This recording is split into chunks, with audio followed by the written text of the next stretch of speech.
Now, I don't suppose I need to tell you that, in a very special and peculiar way, Western man is hung up on sex. Of all the taboos, of all the secrets whispered behind cathedral walls and chapel curtains, this one is treated not as divine, but as danger. And yet, the great blasphemy is not indulgence. The true blasphemy is in denying that which is holy by its very nature. You see, sex is not mere sex. Sex is a holy thing, a revelation of the divine through the dance of opposites, male and female, dark and light, fullness and void. The church, had it possessed the daring, should have said to Freud, well, of course, yes, indeed. Our symbolism is sexual. For what are the steeples upon our churches if not phallic? And what are the vesica-shaped windows, the haloed images of the Virgin Mother, but plainly sexual in form and origin?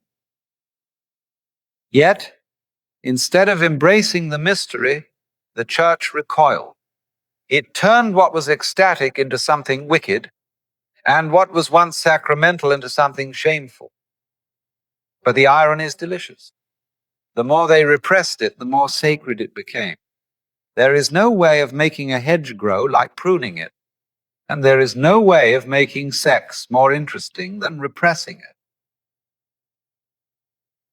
So here we are, centuries later, and the thing we fear most, the trembling joy of two bodies joined in love, is not a sin to flee, but a secret that has been hiding in our temples all along.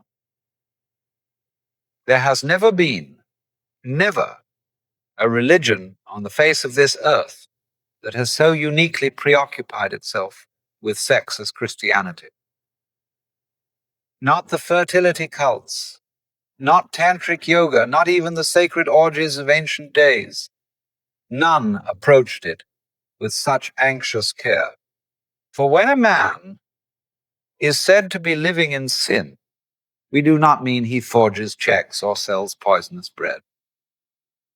No, we mean he shares a bed in an irregular fashion. Indeed, most churches in America and England have become sexual regulation societies.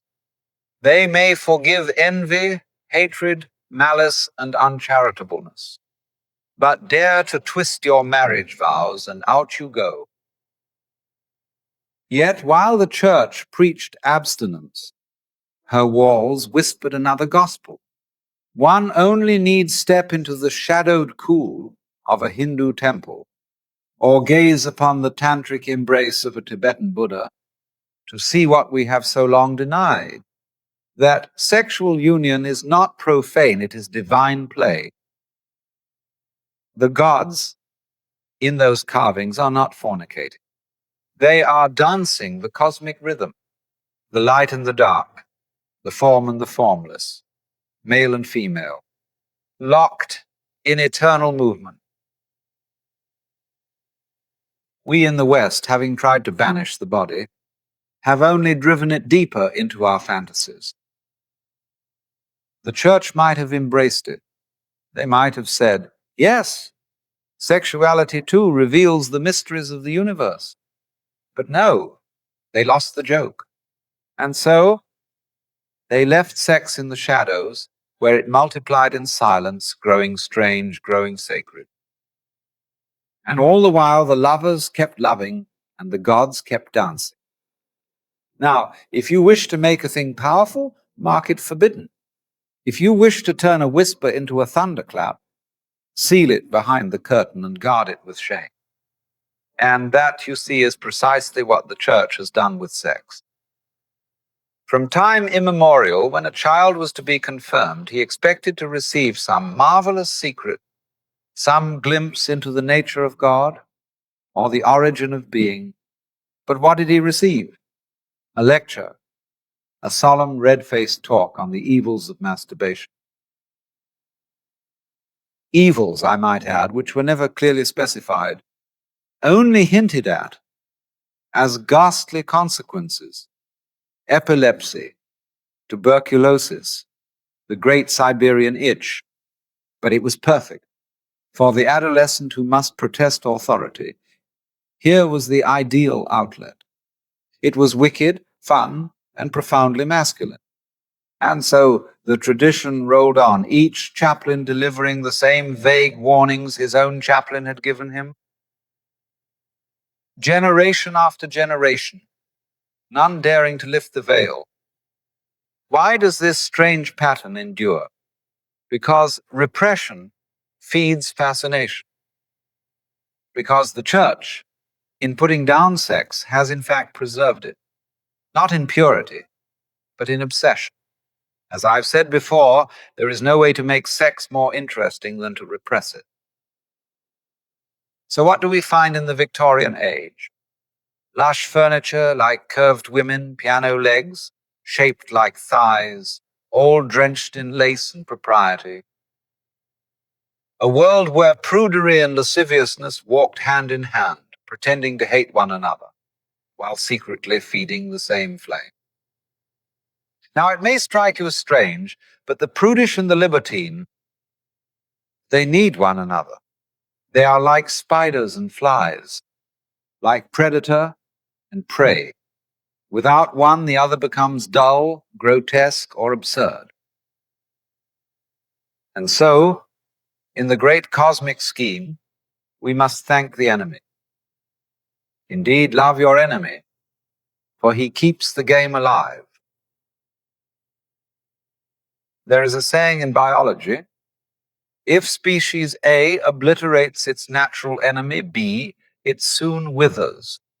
Muscles weaken, numbers explode, disease sets in. For it has destroyed that which shaped its strength. So it is with ideas. If the libertines win, and all modesty is lost, what then? Imagine, if you will, that the church embraced libertinism. On Wednesday evenings, the young Presbyterians gather for prayer through sex. Every child receives hygienic instruction in class. Everything clean, sterile, alcohol sprayed, the mystery gone. The sacred dissolved in disinfectant. How boring it would become. The prudish, therefore, play their part. They guard the mystery by forbidding it, and the rebels, by pushing against it, keep it alive. It is the play of opposites that gives the world its shape. And if you had, say, prudish parents be grateful, they made sex interesting. This is not about winning. It is about tension. Dynamic tension between yes and no, hide and seek, veil and revelation. For if you pull the skirts all the way down or all the way up, you've lost the play. And it is play, not rule, that makes this world go round. Now, it is often said by the practical man that to fall in love is a kind of madness. And perhaps it is, but it is a divine madness, the sort of madness that overtakes saints and mystics when they glimpse, if only for a moment, the true face of the divine. For in love, you are possessed. The Greeks called it enthusiasm, which means, quite literally, a being filled with the God. And when one is truly in love, the beloved is not merely a person.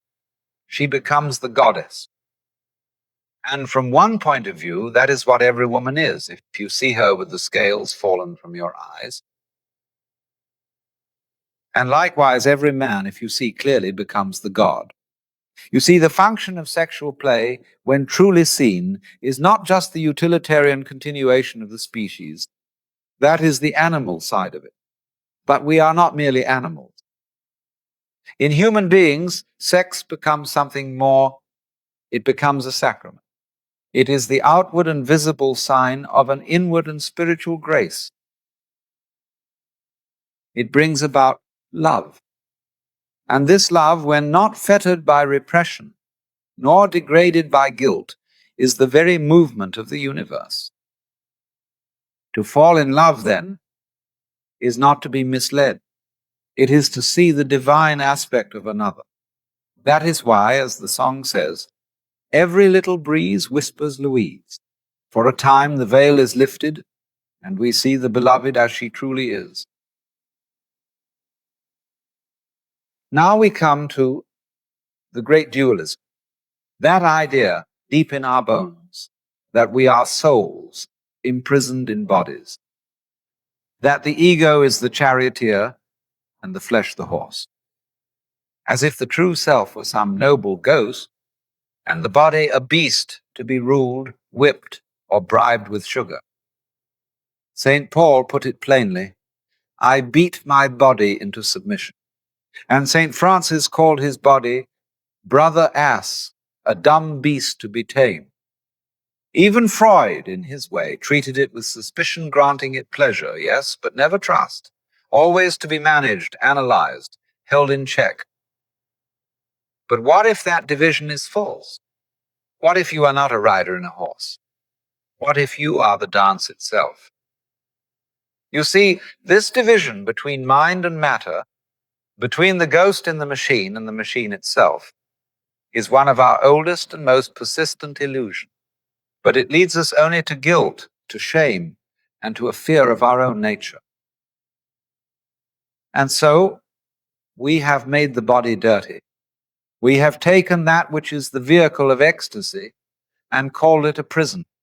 But the body is not a prison, it is a mirror. And if your mind is clear, it reflects beauty.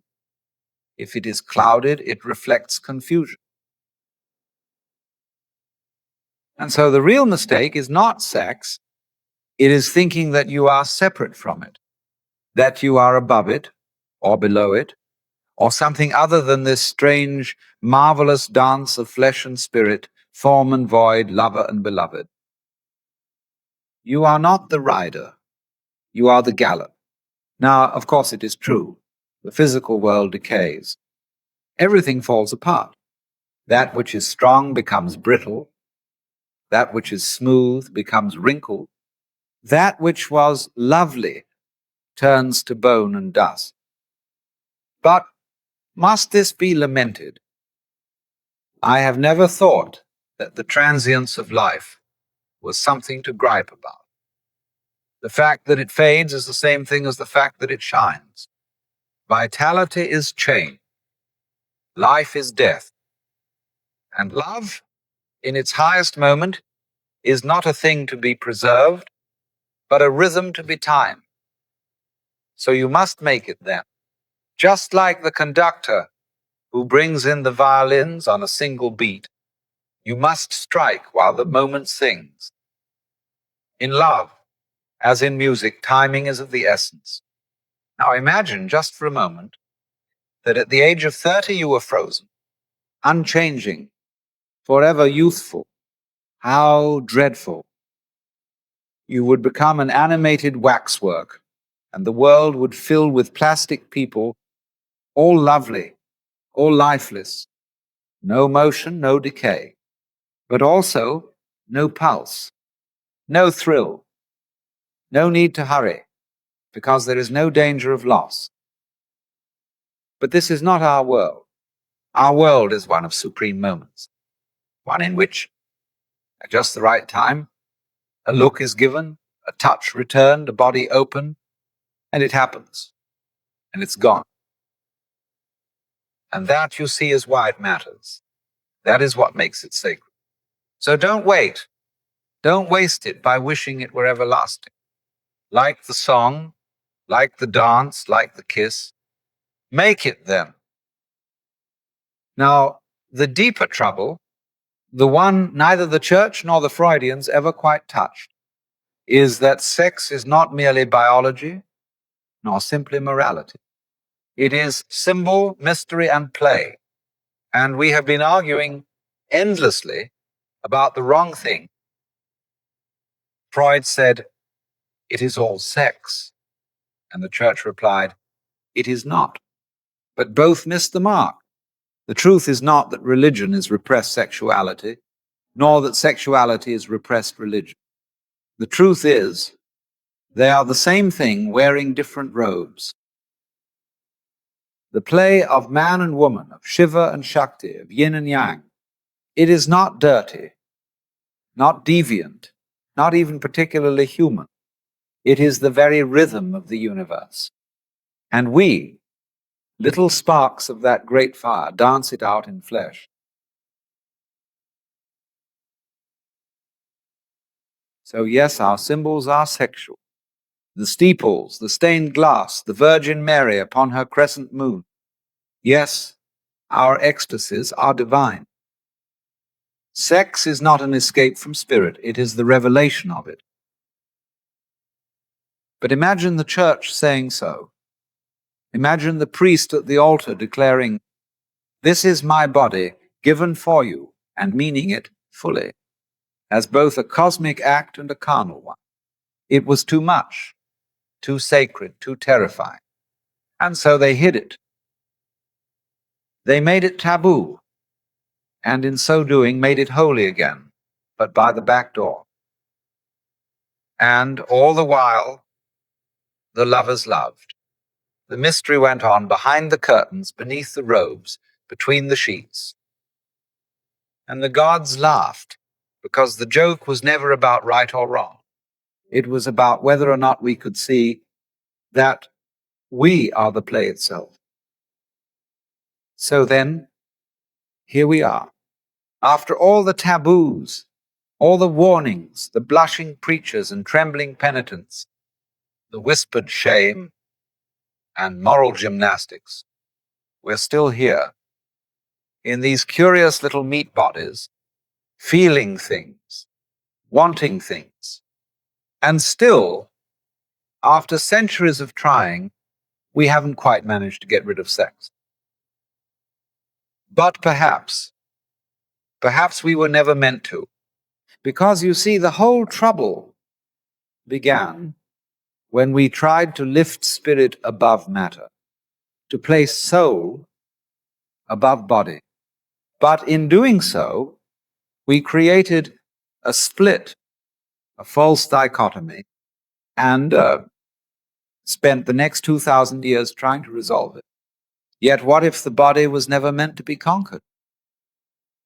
What if this dance of flesh and feeling is not the distraction from God, but the very presence of God wiggling? You see, if we had eyes to see it, we'd know. Sex is not a sin. It's sacred play. Not sacred as in solemn, sacred as in whole complete. Sacred because it reveals, if only for a fleeting moment, the eternal rhythm, where self and other vanish, where time stops, and the universe looks at itself through a kiss. And so I say, do not moralize it and do not mechanize it. Let it be what it is, the play of opposites, the pulse of life, the poetry of presence. For you are not a spirit trapped in a body, nor a ghost riding a beast. You are this whole performance. And when the curtain rises, make it then, for that, my friends, is the show.